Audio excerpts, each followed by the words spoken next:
Are online shoppers losing out as a result of price steering tactics? Thank you for joining us for another Bank of Cardiff newscast. You know, shopping for the best deal should be a cinch these days, even if you're hard-pressed for time. A few minutes online searching is all it takes to unlock the keenest prices on everything from cameras to car rentals. Factor in the algorithms that enable businesses to provide personalized content based on customers' preferences, and we ought to be in retail nirvana. But what if big data doesn't always work in the consumer's best interests?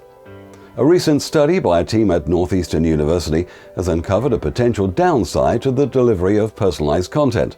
The results of their research into a selection of top e-commerce sites demonstrated that it's becoming more common for retailers to manipulate search results and customize prices for individual shoppers, which may lead to some customers paying more than others for exactly the same thing. So, how much are you prepared to pay? While it's accepted that personalization can often be beneficial, especially where companies take the user's history or prior searches into account to return more relevant results, if this practice manipulates the user into spending more money, it creates an ethical gray area.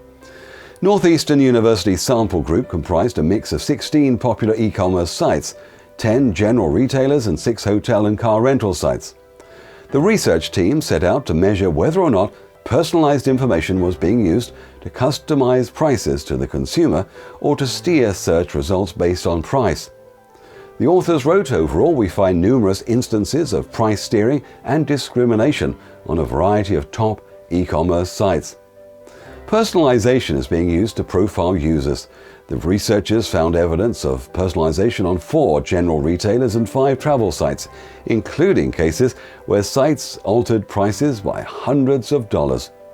Cheap Tickets and Orbitz implemented price discrimination by offering reduced prices on hotels to members, whereas Expedia and Hotels.com steered a subset of users towards more expensive hotels. Home Depot and Travelocity personalized search results for users on mobile devices. Expedia spokesman Dave McNamee explained to the Wall Street Journal, presenting different booking paths and options to different customers allows us to determine which features customers appreciate most. Pricing is not manipulated by Expedia.com. Well, Stephen Holmes, a spokesperson for Home Depot, said that though the findings were accurate, the company was not intentionally steering search results. Lead researcher Krista Wilson admits it's not a black and white issue. In the real world, there are coupons and loyalty cards, and people are fine with that, he said. Here, there's a transparency problem. The algorithms change regularly, so you don't know if other people are getting the same results. So, how do you take the advantage? It's not illegal or necessarily immoral for retailers to differentiate their pricing based on a customer's profile. As the report says, price discrimination is actually a fundamental concept in economic theory, and it is widely practiced and accepted by consumers in everyday life. The report states, we wouldn't object to retailers offering students or the elderly a discount off their products and services, for instance, nor to the idea that signing up for a newsletter may result in special offers for those who choose to participate. It's a question of transparency. Is it ethical to employ a stealth approach to pricing, whereby consumers have no idea if the price they've been offered is based on their operating system? Wilson said, I get this question from people all the time. How do I get the best price? The truth is, I don't have a good answer.